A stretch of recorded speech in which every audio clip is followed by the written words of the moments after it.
Dans la première partie, possession et maladie mentale.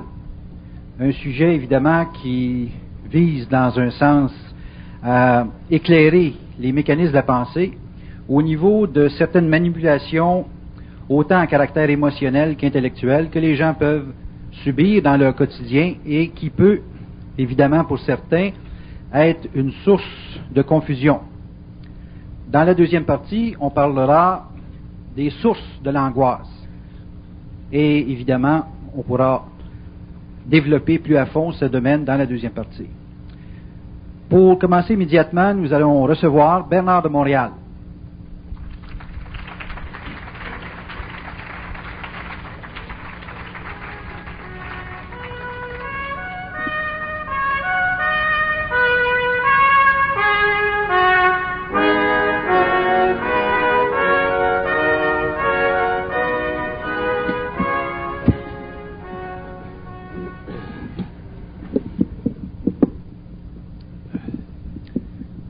Bernard, dans le phénomène de la possession, on sous-tend ou on sent le phénomène de la propriété. Et évidemment, quand on ressent de la part d'un élément extérieur un sentiment d'être accaparé ou d'être pris ou prisonnier d'une façon de vivre ou de voir des éléments extérieurs, on peut se sentir évidemment possédé par une atmosphère, une ambiance ou une façon de penser.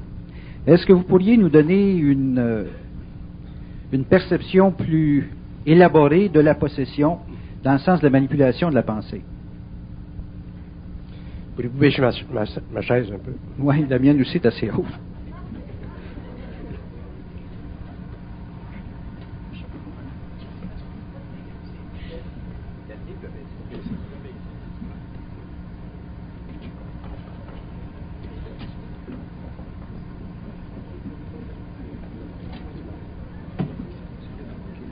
Que ça peut aller. Ah, c'est mieux. Oui, merci. Moi, je peux pas m'appuyer.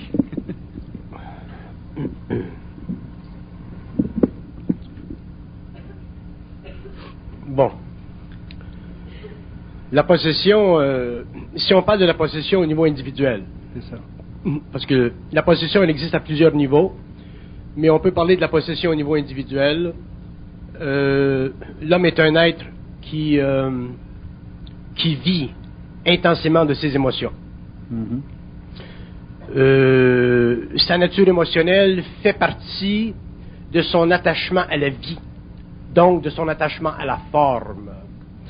Et dans le cas de la possession entre individus, l'émotion est utilisée pour bluffer l'autre. Bluffer dans ce sens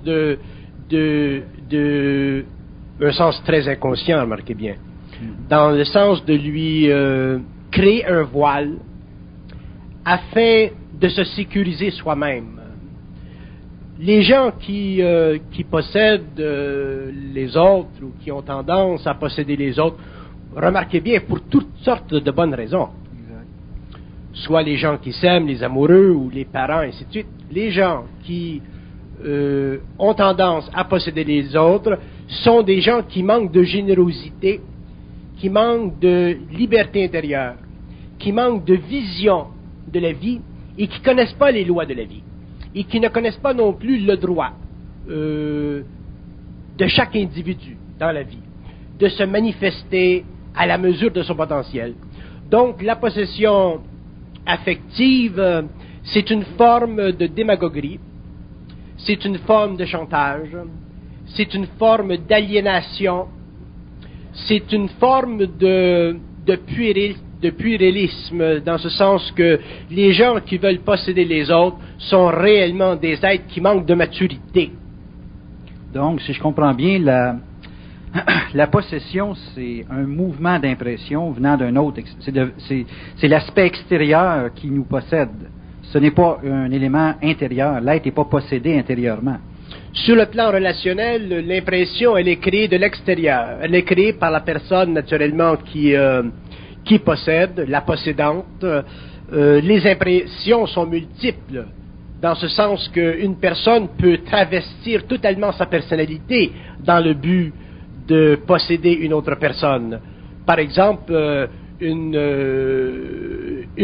un parent qui est malade ou un parent qui est faible peut posséder son enfant ou ses enfants en leur faisant sentir que si il ne s'occupe pas d'eux, eh bien, ils vont être plus malades ou ils vont mourir, et ainsi de suite. Donc, la possession, ça va très loin. Et naturellement, ces gens-là feront ce que vous dites, ils créeront des impressions qui, si elles sont assimilées par des personnes qui ont de bonne nature, qui sont généreux, qui sont surtout naïfs, les gens qui se laissent posséder dans la vie, pour quelque raison que ce soit, sont des gens qui, à l'intérieur d'eux-mêmes, vivent une certaine naïveté. Et vivre une certaine naïveté, ça veut dire manquer d'un centre de gravité. Donc, ces gens sont naturellement aptes à souffrir des autres. Donc, l'aspect manipulation que l'on subit vient d'un manque. Et ce manque, quel est-il? Qu'est-ce qui manque dans l'être humain pour se vivre de façon manipulée? Ce qui manque chez l'homme, c'est la centricité. C'est une diminution de la qualité émotivo-mémorielle. C'est-à-dire qu'il y a chez l'être humain une sorte d'incapacité d'utiliser son émotion, mais d'une façon intelligente. Donc, il va avoir tendance à l'utiliser d'une façon qui le ramène ou qui le rattache à son passé, qui le ramène à des aspects de l'expérience qu'il n'a pas lui-même totalement dépassé sur le plan expérientiel. Donc, ceci, ça peut durer des années et des années et des années. Il y a des gens qui vivent de la possession des autres, ou qui sont assujettis, si vous voulez, à la possession des autres pendant des générations, pendant toute une vie. Donc, c'est réellement terrible parce que c'est réellement l'absence de centricité chez l'individu. C'est un manque d'identité. Donc, c'est une incapacité intégrale de pouvoir vivre ou manifester sa vie selon notre propre potentiel, toujours par respect ou en relation de respect avec les autres. Mais l'homme doit vivre sa vie. Ceci se fait de plus en plus aujourd'hui parce que il y a quand même une sorte de transformation de la conscience sociale. Mais même là, même s'il y a transformation de la conscience sociale sur un plan très vaste, sur le plan individuel, l'homme ne réalise pas encore jusqu'à quel point les êtres autour de lui sont possédants, possessifs, et je dirais même à dire vampiriques. L'évolution d'un individu pour se dégager de différentes formes de possession qui peuvent être à caractère collectif ou, comme on disait, de côté relationnel entre deux individus. L'évolution d'un individu, est-ce que c'est suffisant dans ses prises de conscience pour se dégager de toutes les formes de possession? En d'autres termes, les gens qui font des prises de conscience, est-ce qu'ils peuvent se libérer de tous les effets de possession qui peuvent apparaître sous forme de culpabilité, je crois, ou d'émotion, comme vous avez spécifié? Une personne qui fait une évolution de conscience, entendons-nous bien. Évolution de conscience, pour moi, ce n'est pas nécessairement ce que les gens pensent d'évolution de conscience.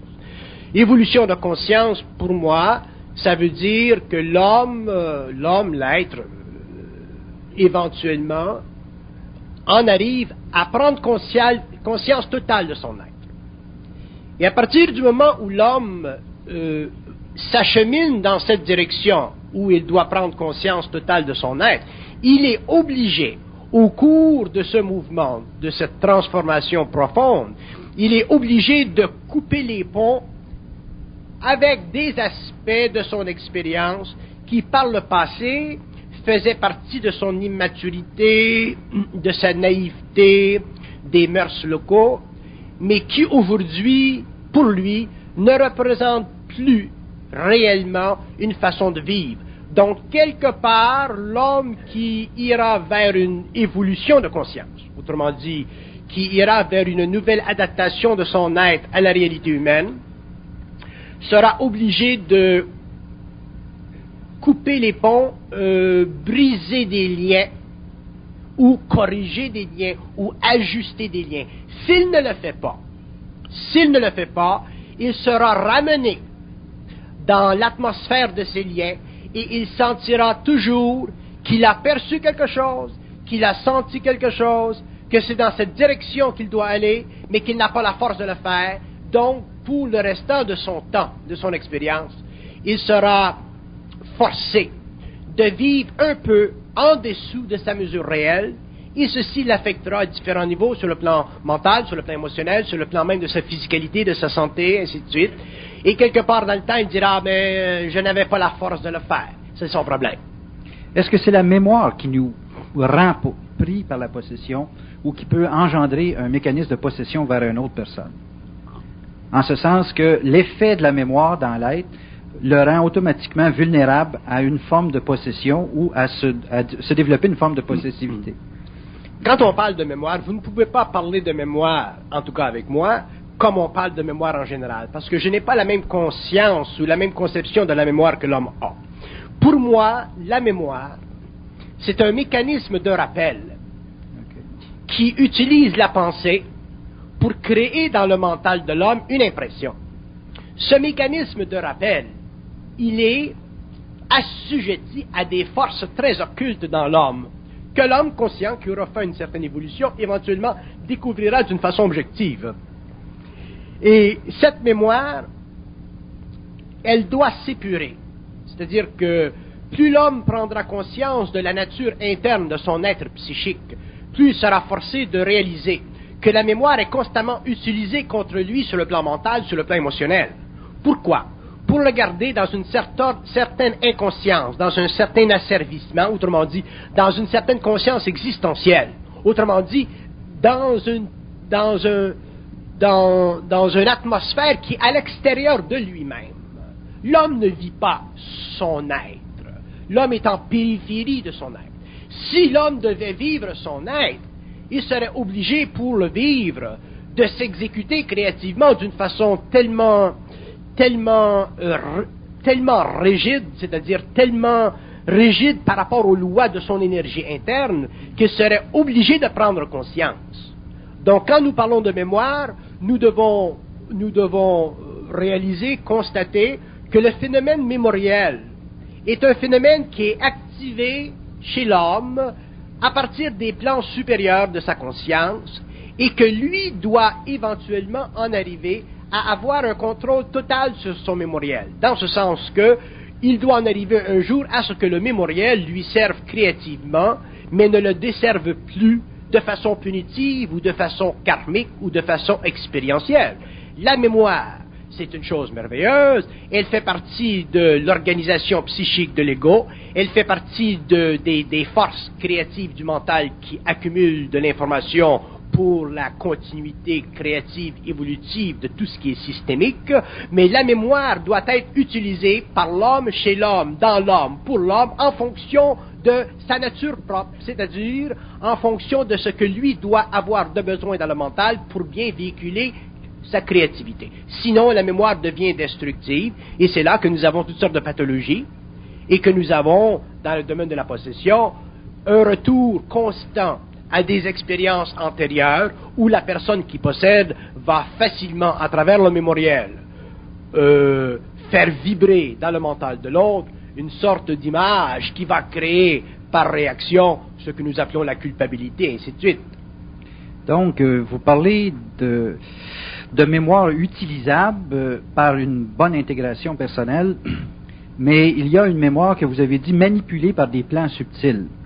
Et est-ce qu'un être qui n'est pas manipulé de façon, disons, directe par des individus peut être totalement manipulé par des forces subtiles? Et je vois là, des cas où on se promène sur la rue Sainte-Catherine et on voit des gens qui parlent tout seuls.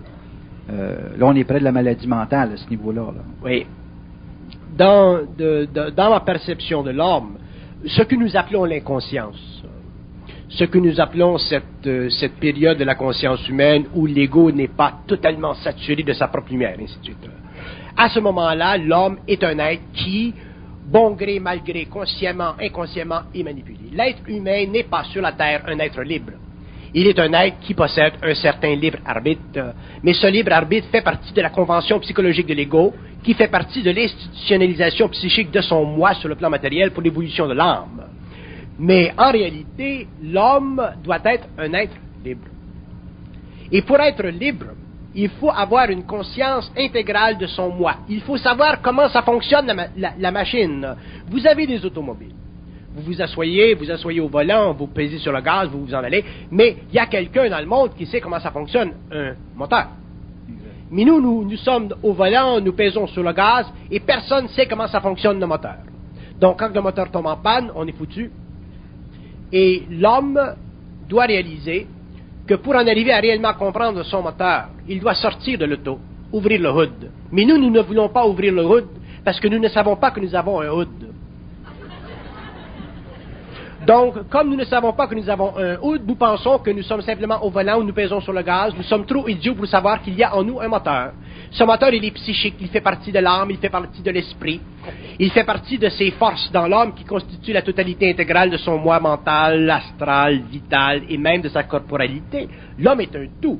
Il doit comprendre sa mécanicité, mais il ne peut pas être expliqué, cette machine qui est lui-même, en fonction des anciennes connaissances de l'humanité, parce que ces connaissances font partie de l'homme nouveau, elles sont nouvelles sur la Terre.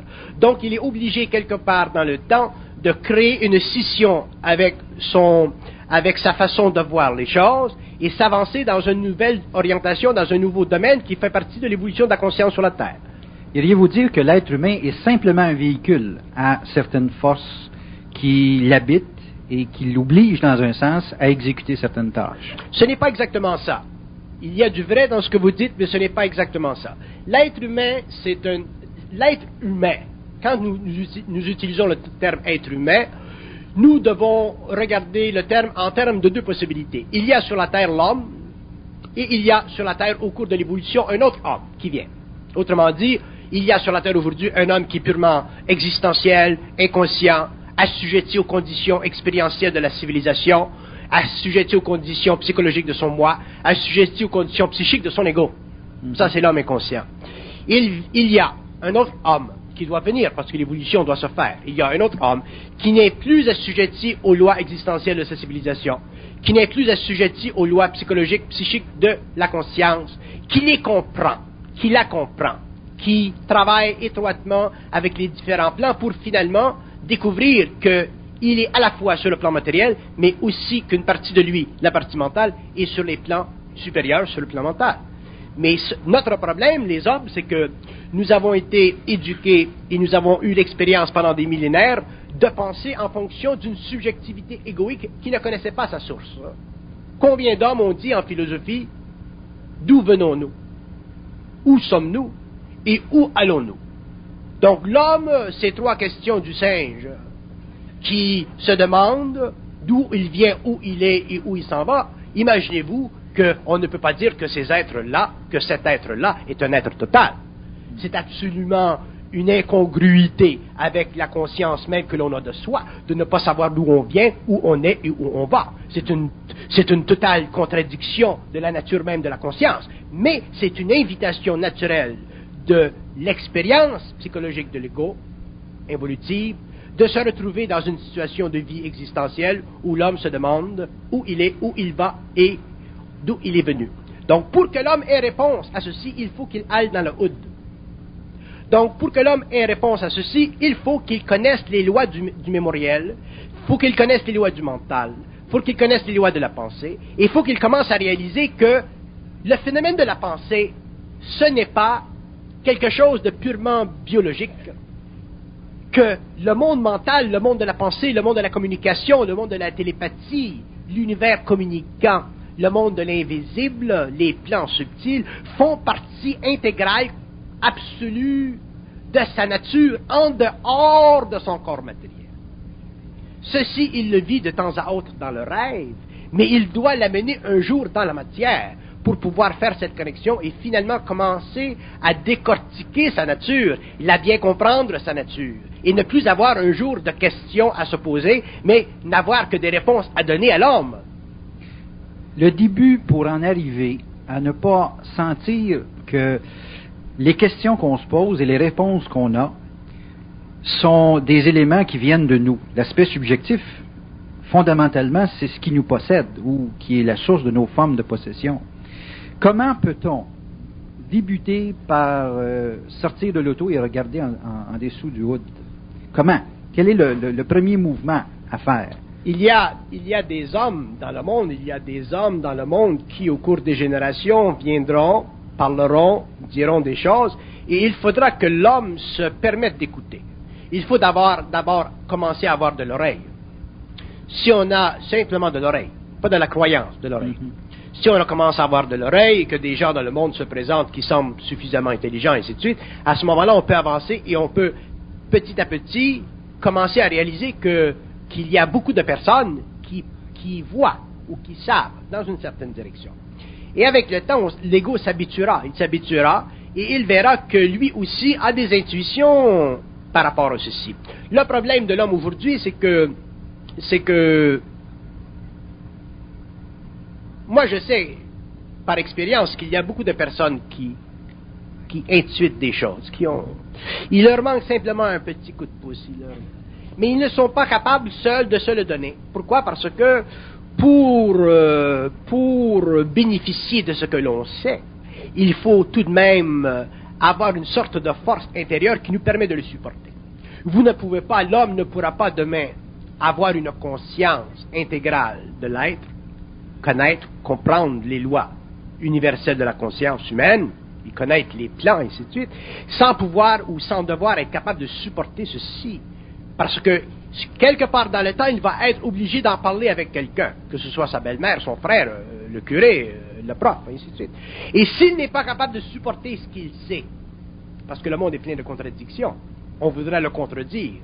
S'il n'est pas capable de supporter ce qu'il sait, s'il n'est pas capable d'échanger avec d'autres ce qu'ils savent eux aussi, à ce moment-là, il se verra extrêmement infirmé parce qu'un homme conscient qui sait quelque chose en ce qui concerne la nature de l'invisible, sans être affecté par le plan astral, il est obligé de communiquer ce qu'il sait. On ne peut pas supporter ça seul, il faut le communiquer. Donc l'homme sera obligé de regarder dans le monde et voir et prendre conscience qu'il y a des gens un peu partout qui ont cette sensibilité et commencer à échanger avec eux pour pouvoir faire vibrer en lui son mental. S'il ne fait pas vibrer en lui son mental, il ne sera pas amené à tester jusqu'où il peut aller dans la définition du réel. Donc il vivra toujours sa pensée d'une façon subjective. Regardez les Olympiens. Les Olympiens, ce sont des gens qui brisent des records. Ce sont des gens qui allent au-delà de leurs limites. Tous les gens qui, dans la vie, épousent un certain succès, jusqu'à un certain point, vont au-delà de certaines limites. Et l'ego de l'évolution, l'ego de l'homme de la 5e race racine, l'ego de l'homme aujourd'hui, sera obligé un jour de devenir olympique. Il sera obligé un jour de dépasser les conditions qui lui ont été imposées par une savante ignorance involutive. S'il ne fait pas ceci, il sera absorbé dans l'inconscience et demeurera inconscient. Mais par contre, s'il fait ceci, s'il a la vibration, s'il a la force, s'il a la sensibilité, à ce moment-là, quelque part dans le temps, il sera récupéré par lui-même, mais jamais par un autre. Une personne qui, dans votre énoncé, prend pour exemple une personne qui, elle, a un contact avec l'invisible ou des forces subtiles, est-ce qu'elle ne peut pas être piégée par l'information qu'elle reçoit de la personne ou tenter de l'imiter et d'en arriver à certains constats qui ne sont pas nécessairement bons pour elle? Je vais vous dire une chose. Il n'y a rien de plus dangereux, de plus dangereux, de plus aberrant, de plus mal renseignant que l'invisible. Vous savez, il ne vaut pas mieux s'abstenir, tenant compte de cet aspect? Je vais vous répondre à ceci. L'invisible, c'est un monde qui doit être maté par l'homme. Entre l'homme et entre l'ego, entre l'homme dans la matière et l'invisible cosmique mental, il y a énormément de distance. Et cette distance, elle est remplie par son mémoriel. Donc, si graphiquement on voulait décrire l'homme, on dirait il y a l'homme ici, il y a énormément de mémoire, et ensuite il y a la partie cosmique de son être, c'est-à-dire sa source, c'est-à-dire la source qui crée la pensée et qui l'amène dans son mental pour lui donner conscience, ainsi de suite. Donc le problème de l'homme, c'est de passer à travers tout ce mémoriel, ce que j'appelle passer à travers l'astral de sa conscience. à travers l'âme. Il doit mater l'âme, parce que l'âme est expérientielle alors que l'esprit n'est pas expérientiel, il est simplement créatif. Mais l'homme a une tendance à vivre sa vie de façon expérientielle parce qu'il n'a pas la force intérieure de casser son expérience. Dans le phénomène de la possession que vous ameniez tout à l'heure, par exemple, combien de personnes qui vivent les liens d'amour ou les expériences d'amour n'ont pas la capacité de casser cette possession?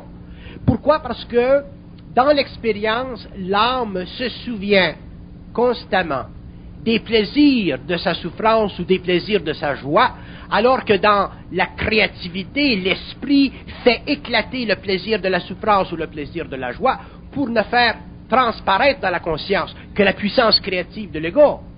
Mais pour que l'homme puisse passer d'un plan à un autre, pour qu'il puisse passer de l'expérience mémorielle, personnelle, subjective, le plan de l'âme, et rentrer dans le plan de l'esprit, il faut qu'il brûle cette expérience. Il faut qu'il transmute cette mémoire.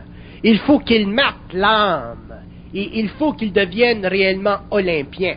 C'est dans la lutte avec l'esprit, dans le rapport avec l'esprit qui est extrêmement intelligent, qu'on arrive à réaliser jusqu'à quel point, jusqu'à quel niveau peut aller l'intelligence. Mais c'est dans l'affaiblissement de l'ego par rapport au monde de l'âme et de la mémoire que l'on peut réaliser que notre faiblesse égoïque. Donc l'homme sera obligé un jour de dépasser les conditions purement théologico-métaphysiques de l'âme et entrer dans le combat et dans la lutte serrée entre son ego et son esprit, afin de laisser graduellement pénétrer de la lumière dans ce monde qui est expérientiel, qui fut nécessaire, qui fait partie de l'évolution, qui fait partie de la trappe karmique, qui fait partie du fait qu'on vient sur la Terre et qu'on ne sait pas d'où on vient, ainsi de suite, pour en arriver un jour à savoir exactement où il est, où il va, et d'où il vient. Donc il a besoin d'une très grande force intérieure. Donc, le monde invisible, l'invisible, il y a des gens qui me disent, mais comment ça se fait, vous êtes une personne occulte, vous parlez de choses occultes, vous parlez de l'invisible, et vous êtes toujours après knocker l'invisible, toujours après critiquer l'invisible, parce que, et la raison que je le fais et que je suis obligé de le faire, c'est parce que mon expérience m'a démontré que les gens qui s'intéressent à l'invisible, d'abord, d'une façon naïve, spirituelle, purement didactique, sont des gens qui sont quelque part appelés à vivre une certaine pathologie. Pourquoi? Parce que l'invisible, qui est au niveau où ils en sont purement astral ou très astralisés, va automatiquement influer sur leur ego et va leur enlever les petites mémoires, les petites habitudes naturelles qui font partie de la conversion de leur énergie, par exemple en travail, en choses de tous les jours.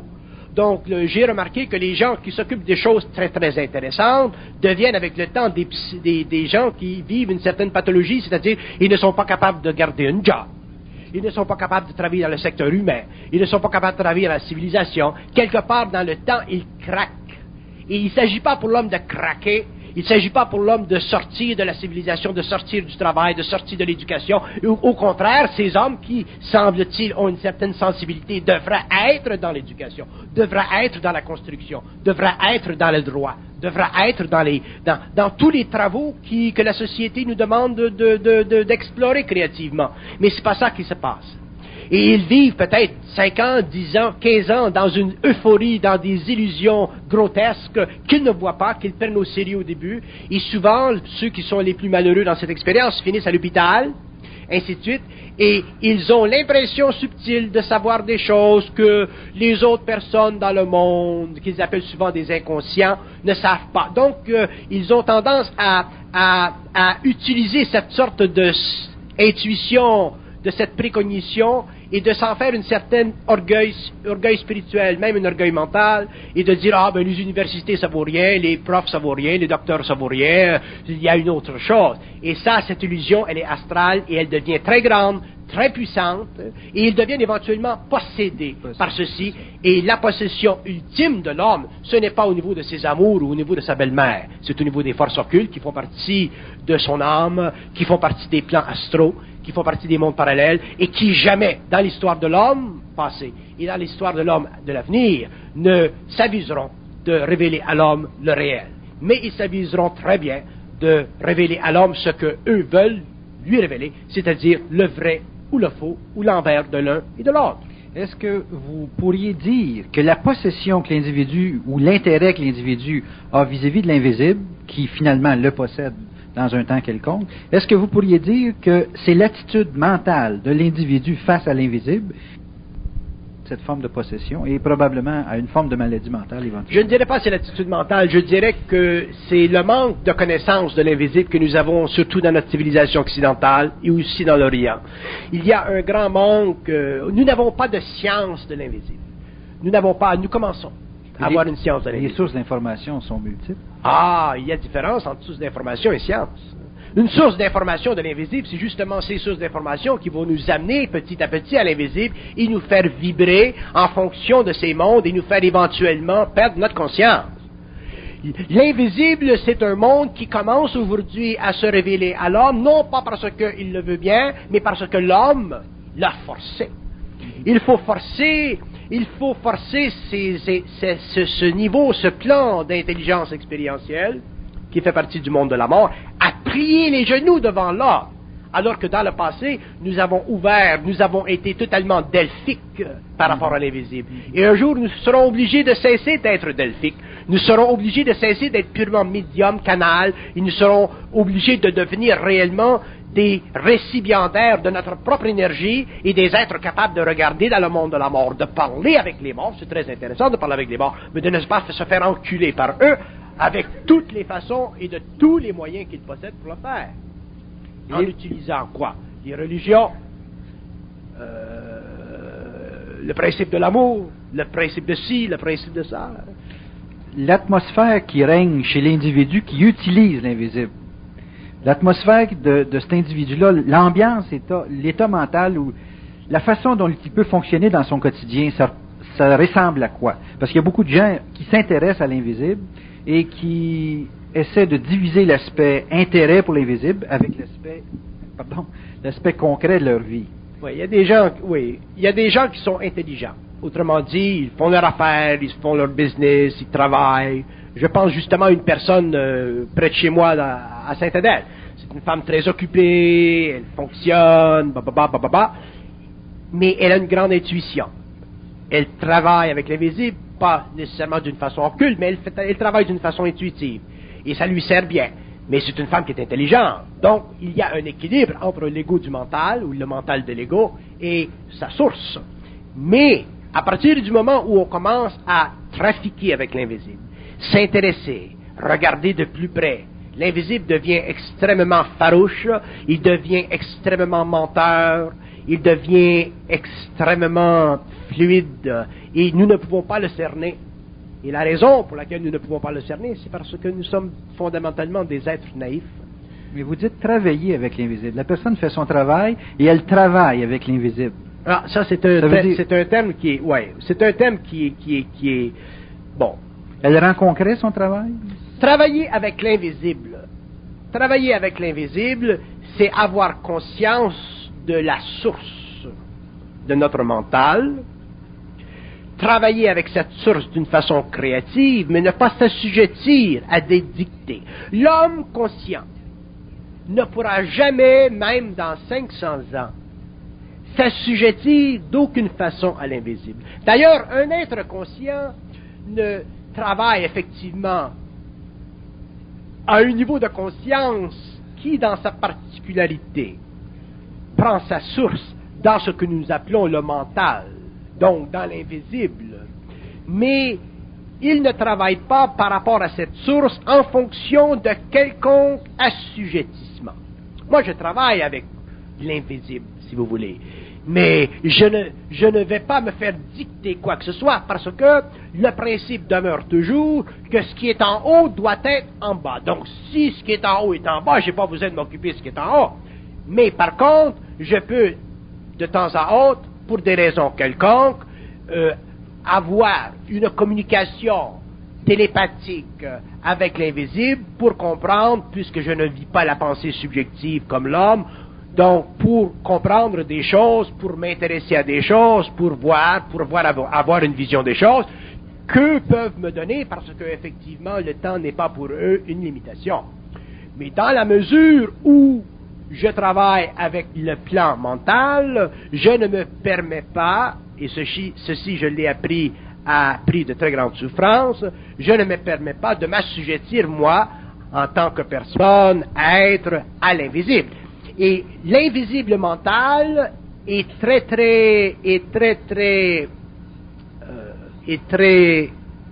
près de l'homme en ce qui concerne cette prise de conscience. Non pas l'invisible astral, mais l'invisible mental. Mais le problème, c'est que même l'invisible mental ne dira jamais à l'homme « Ah, c'est ça que tu devais faire » ou « C'est ça que tu devais faire ». Ils vont t'amener à faire des choses, ils vont t'amener à réaliser des choses, ils vont t'amener à vivre certaines expériences profondes, et au cours de ces expériences, toi-même, tu devras passer à travers l'astral de ton invisible pour rentrer dans le mental de ton invisible, afin d'éliminer la naïveté et tous les aspects de la conscience subjective. Et ensuite, on te dira, c'est ça que tu devais faire. Est-ce que vous sous-entendez que l'invisible ne fait qu'informer? Je sous-entends et j'étends et je prétends et je dis que l'invisible ne fait qu'informer. Donc, il n'y a aucune possibilité de prendre des décisions à partir de l'invisible. Si vous prenez des décisions à partir de l'invisible, vous êtes mieux d'avoir avec l'invisible une relation extrêmement étroite, avoir un ego extrêmement dépollué, avoir une conscience réellement mentale et avoir passé un certain nombre d'années d'initiation profonde avec cette source qui est vous-même, pour que cette source sache que quel que soit ce qu'elle vous fait voir, savoir, faire, vous ne puissiez jamais l'utiliser contre l'homme, que vous ne puissiez jamais l'utiliser en fonction de l'inconscience, que vous ne puissiez jamais l'utiliser avec la moindre des formes d'orgueil. À ce moment-là, il y a unité entre l'invisible mental et l'homme, il y a un équilibre entre l'ego et la source, et lorsqu'il y a un équilibre entre l'ego et la source, c'est à ce moment-là que l'on peut dire que l'homme sur la terre a les pouvoirs de sa conscience créative. Est-ce que c'est possible dans l'époque que l'on vit présentement? Ça fait partie de l'évolution de l'époque où l'on vit, et cette évolution, elle est commencée, et elle ira très loin, et viendra un temps, au cours de l'évolution de l'homme, où l'homme sera, sur la terre, ce qu'il doit être, c'est-à-dire maître de la matière, maître du plan végétal, maître du plan astral et maître du plan mental. L'homme doit être totalement maître de lui-même parce que l'homme c'est un être lumière, c'est un être d'énergie dont la source a été coupée il y a énormément de temps et qui maintenant revient en connexion avec lui dans l'âge de the Aquarian Age, et cette connexion se fera, c'est inévitable parce que l'homme ne peut plus aller plus loin dans son inconscience, mais elle se fera à un prix, parce que la fusion de l'homme, ou l'unité, ou l'équilibre entre l'homme et sa source, le dépassement total de l'homme sur le plan égoïque, la réalisation chez l'homme que la philosophie et la psychologie que nous connaissons sont des aspects antérieurs de son expérience, et qu'il y a au-delà de ces formes une science extrêmement vaste. Pour que l'homme en arrive à ceci, il faut qu'il en arrive éventuellement à ne plus vivre sa conscience de façon endormie. Il faut qu'il soit éveillé. Donc la fusion, si je comprends bien, c'est une intégration parfaite entre le processus informatif de l'invisible et la possibilité de prendre des décisions avec cette information. Alors que la possession, ce serait une utilisation prématurée de l'information de l'invisible avec un ego qui n'est pas prêt. Est-ce que c'est...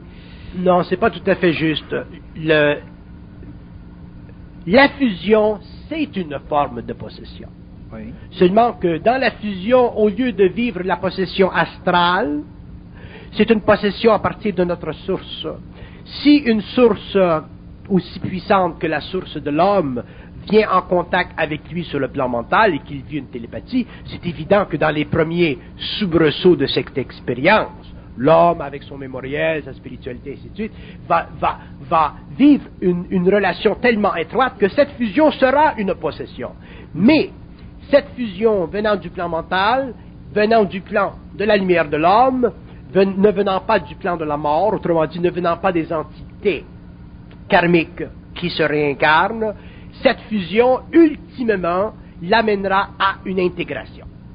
Donc, c'est dans la souffrance de la fusion que l'homme intégrera, et lorsqu'il aura intégré, à ce moment-là, la fusion demeurera, mais elle sera totalement elle sera totalement normalisée, dans ce sens qu'on ne sentira plus chez l'être humain en fusion cette sorte de décalage entre lui et sa source. On verra qu'il y a une certaine symbiose, une certaine homogénéité. On verra que l'homme est normal. On verra que l'homme est normal, il travaille comme tout le monde, il fonctionne comme tout le monde, il regarde la télévision comme tout le monde, il fait l'amour comme tout le monde, il court comme tout le monde, il marche comme tout le monde. Alors qu'avant, peut-être, dans le processus de fusion, où un travail profond devait se faire, le travail ne faisait pas comme tout le monde. Peut-être que l'amour ne se faisait pas comme tout le monde. Peut-être que les intérêts pour la vie de tous les jours ne se faisaient pas comme tout le monde. Et c'est dans cette ambiance que la transmutation se faisait. Mais la fusion, en ce qui me concerne, est définitivement une forme de possession, mais c'est une forme de possession qui est le résultat de la puissance créative de la source de l'homme sur un ego qui prend conscience de son lien étroit avec une énergie qui est dans le fond la sienne, mais qu'il n'a pas encore réussi à mater. Donc viendra un jour où l'homme, dans sa fusion, intégrera cette énergie, et à ce moment-là, on dira que l'homme est unifié à sa source, qu'il y a un équilibre. Au lieu que la source soit ici, que l'homme soit là, la source sera là, et l'homme sera là.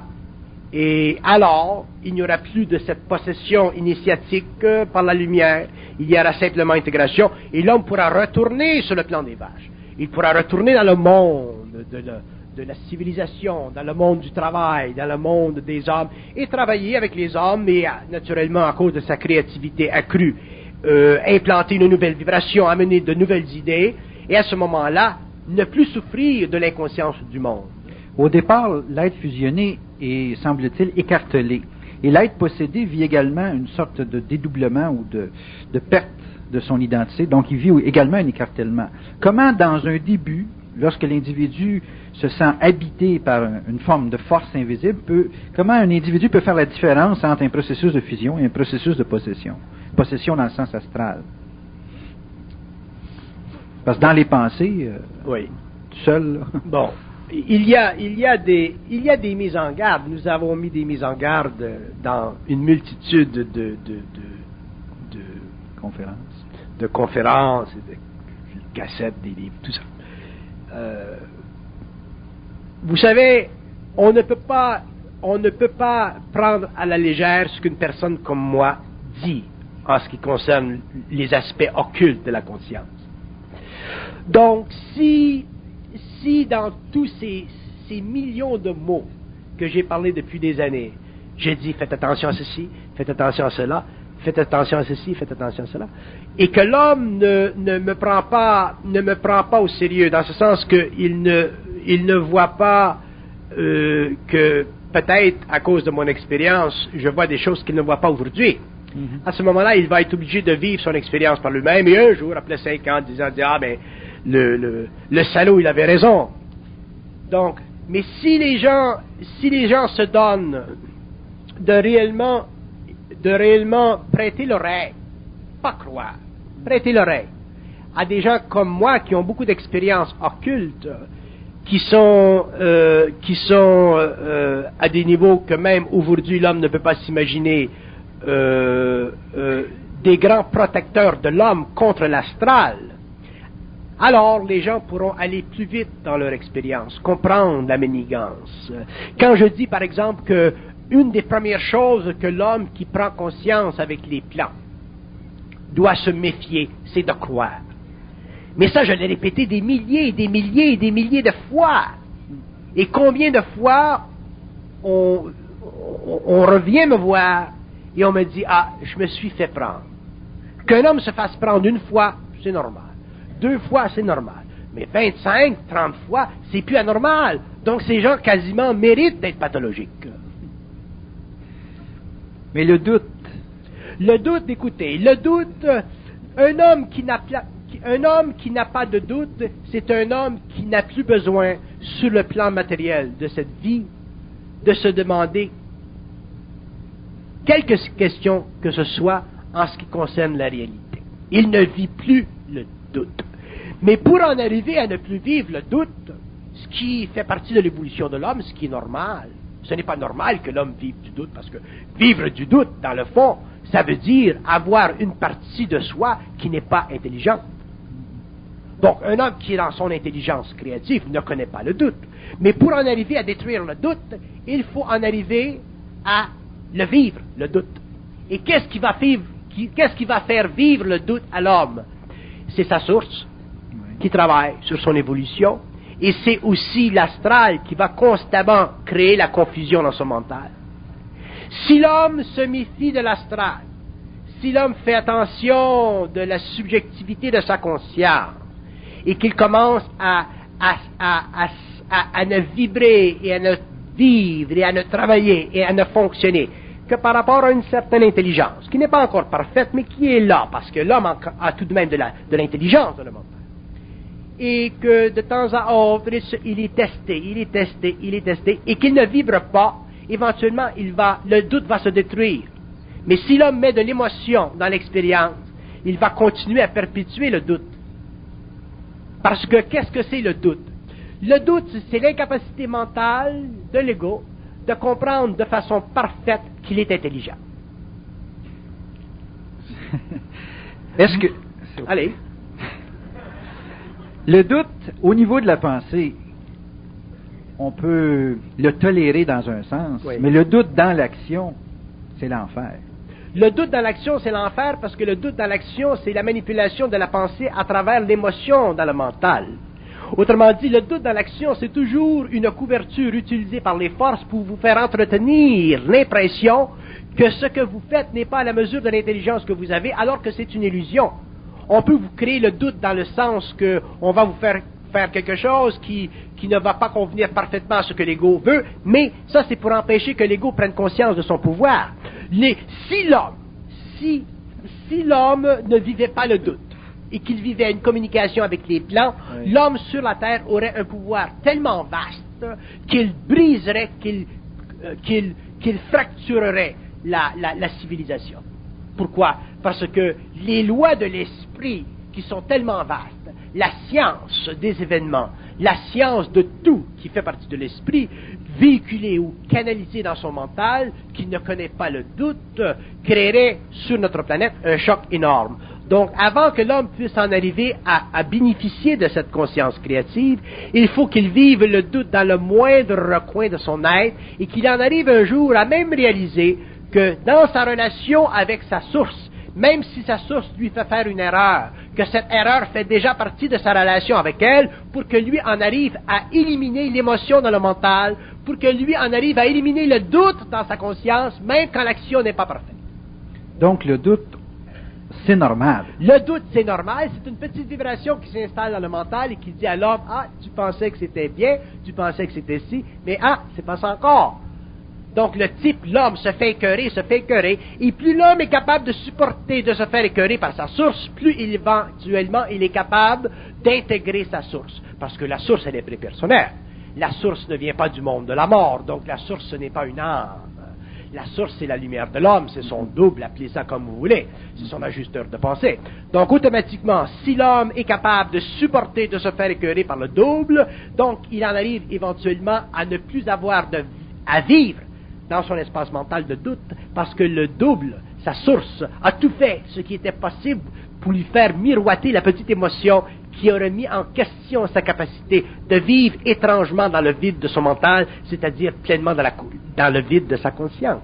Comment se fait-il qu'il y a des gens qui, théoriquement, se sentent intelligents, mais pratiquement sont paralysés dans le processus d'actualisation? C'est très intéressant, cette question.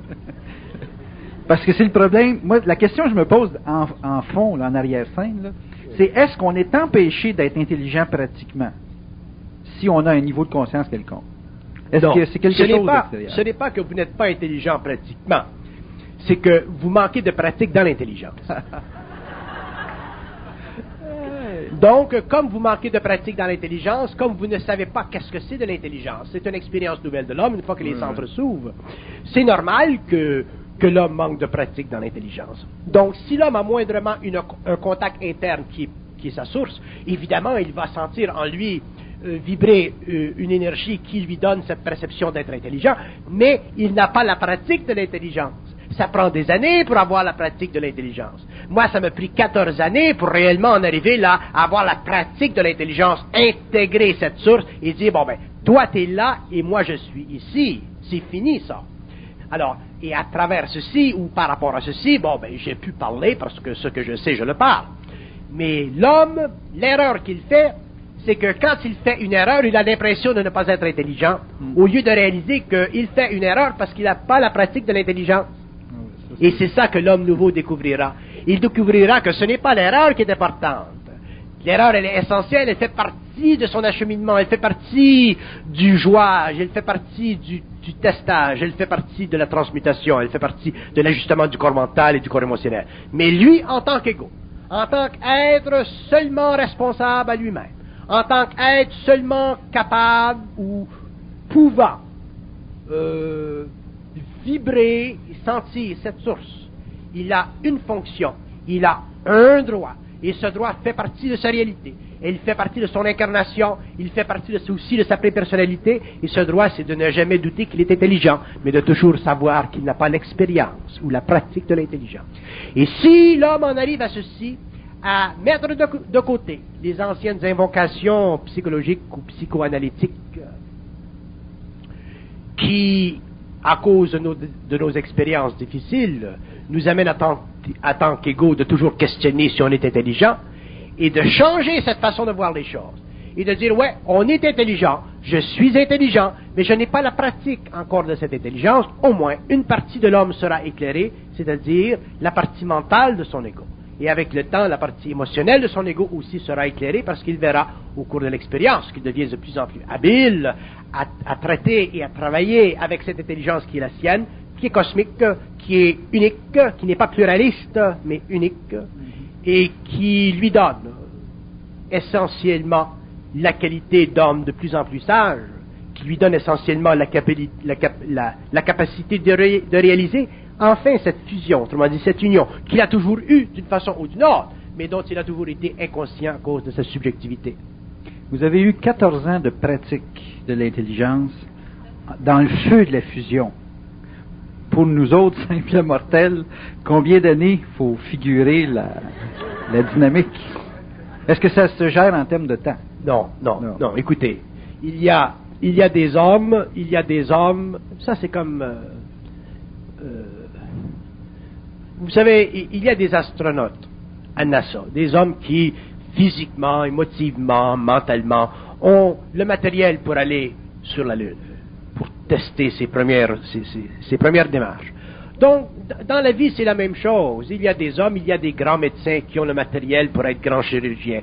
Il y a des grands psychologues, il y a des grands architectes. Et il y a des psychologues d'une nouvelle espèce. Moi, je ne dis pas, si on me demandait est-ce que vous êtes psychologue ou est-ce que vous êtes psychiatre, je ne peux pas dire que je suis psychologue ou que je suis psychiatre, parce que je ne traite pas selon les normes de cette société. Mais je connais très bien l'homme, donc dans le fond, je suis un grand psychologue. Donc, comme je suis un grand psychologue, et comme je connais très bien l'homme, et comme j'ai une voyance de l'homme, à ce moment-là, ça demande une structure psychique qui a une certaine définition. Donc, ceci fait partie de l'expérience de mon âme, ceci fait partie de mon incarnation, ceci fait partie de mes vies antérieures, ceci fait partie de tout mon matériel expérientiel, comme chacun de nous, chacun de vous possède. Donc, c'est ceci qui fait que je vis, que j'ai vécu dans l'instantané d'une fusion, mais qu'au cours des années, j'ai dû apprendre à avoir l'expérience de l'intelligence de cette fusion. Mais ça, c'est pour remplir un rôle précis, c'est-à-dire pour en arriver un jour à pouvoir parler de façon objective et ultimement infinie en ce qui concerne la nature de l'homme. Mais ça, c'est mon rôle, c'est ma job. Vous, votre job, c'est une autre chose. L'autre, c'est une autre chose. L'autre, c'est d'être enseignant à l'université. L'autre, c'est d'être médecin. L'autre, c'est d'être whatever. Donc, chaque homme a sa job. Il n'y a pas de mesure de temps. Mais non, il n'y a pas de mesure de temps. Chacun vivra sa fusion ou son unité ou son retour à la source à sa propre façon, selon ses propres corps. Mais nous avons besoin aujourd'hui d'une science qui est mondiale, qui est universelle, qui peut être traitée autant dans l'Orient que dans l'Occident. Une science qui est suffisamment puissante en vibration pour réellement faire éclater les copeaux d'intelligence ou de sciences occultes qui ont fait partie de notre ancienneté pour finalement en arriver à réaliser que l'homme, c'est réellement une infinité en progression. Mais pour qu'il goûte de cette infinité en progression, il faut qu'il mate l'émotion qu'il a par rapport à sa nature, par rapport à son mental, par rapport à son ego, pour en arriver éventuellement à être en harmonie avec cette source profonde qui peut le casser s'il n'est pas capable de la mater. Donc, il y a des hommes qui, graduellement, iront dans ce processus de conscientisation lentement, ils feront leurs affaires. Mais un homme ne peut pas vivre une fusion instantanée comme ça, comme moi j'ai vécu, et continuer sa job à l'université. C'est évident. Donc, une fois que tu vis ça, tu sors de l'université, tu sors de tout, et un jour, par exemple, tu peux retourner. Mais tu as équilibré tes corps parce que les chocs sont trop grands. Donc, ce n'est pas un avantage d'être ce que je suis. C'est simplement une situation qui m'est personnelle. Ce qui est avantageux pour l'homme, c'est de savoir qu'il y a des hommes sur la terre, moi et d'autres, qui aujourd'hui ont les moyens de réellement ouvrir l'homme, ouvrir le hood et démontrer à l'homme comment ça fonctionne, pour l'amener lui à vérifier aussi son propre hood, pour qu'une fois pour toutes, nous cessions de croire les hommes qui parlent, que nous puissions les entendre et que nous puissions réaliser que ce qu'ils disent, nous aussi nous le savons. Le rôle de ces gens qui goûtent à cette nouvelle conscience, je vais prendre l'image de l'automobile, j'aime bien les automobiles d'ailleurs. Est-ce que l'être conscient doit intervenir dans l'auto de l'autre quand il y a un problème, ou avant qu'il ait un problème, ou s'il doit simplement donner l'exemple? Parce qu'on parle de maladie mentale, donc il y a des gens qui ont des problèmes de mécanique éventuellement.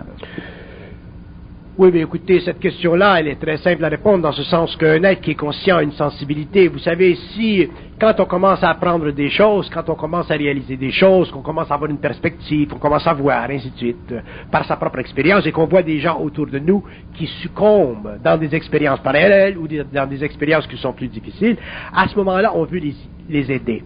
Ça, c'est un mécanisme naturel, c'est un réflexe naturel. Mais prenez un cas comme moi. Je prends mon cas là pour vous donner une sorte d'extrémité. Je reçois beaucoup de lettres, de tout partout, de personnes qui me parlent de leur situation, ainsi de suite. Je lis les lettres, mais je ne réponds pas aux lettres. Pourquoi je ne réponds pas aux lettres? Parce que si je répondais aux lettres, je passerais mon temps à répondre à des lettres. Et je sais très bien que l'homme, dans une situation particulière, a une tendance à paniquer. Donc, ça va mal. Donc, je vais intérieurement, ça me dit, bon, mais dans 3 semaines, il va être quelque chose, il va être bien. Donc, j'attends 3 semaines et je vois le bonhomme, tout va bien, pop, pop. Donc, si j'avais écrit une lettre, j'aurais dépensé de l'énergie pour rien. Donc, là où je vais intervenir directement, c'est si réellement c'est nécessaire. Il faut que ce soit réellement nécessaire, et pour moi, c'est totalement vibratoire. Il y a des gens que je ne communiquerai pas, il y a des gens que je ne lèverai pas le doigt pour les aider, et par contre, il y a des gens que je prendrai l'avion et j'irai les rencontrer. Mais tout ceci fait partie dépend de ma conscience. Ça ne dépend pas de mes émotions, ça ne dépend pas d'une conscience spirituelle, ça dépend simplement de mon intelligence de la situation. Donc à ce moment-là, je m'empêche, moi, de me mettre sur le carreau, et en même temps, ça permet aux gens qui ont appelé ou qui écrivent et qui sont en pleurs de réaliser qu'aujourd'hui, c'est une journée et que demain, le soleil se lève. Je vous remercie beaucoup, Bernard de Montréal. Nous allons prendre une pause et on se revoit dans quelques minutes. Merci.